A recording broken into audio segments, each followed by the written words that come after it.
Hello everyone, and in this video I will show you how you can change your app's icon from this to this. So this is very simple and easy, so let's get started.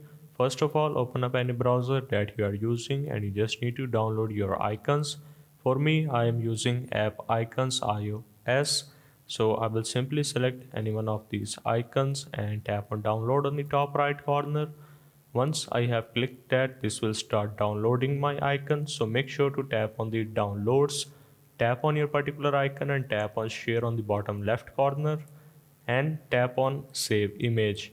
Once you have saved your image, as you can see, I have many icons. So the next step is you need to open shortcut application on your iPhone. Tap on plus icon on the top right corner and then tap on open app on the middle of your screen.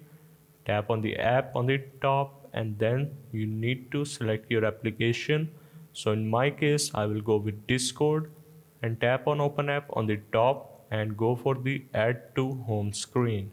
Once you tap on this, you need to rename, but before that go for choose photo, select your icon, tap on choose on the bottom right.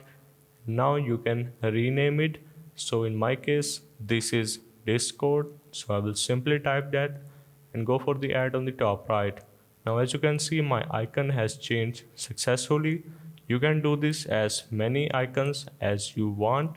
So if I remove this, and as you can see, my new Discord icon is ready to use. You can do the same for every single icon. So hope this helped. This is how you can change app icon on iPhone.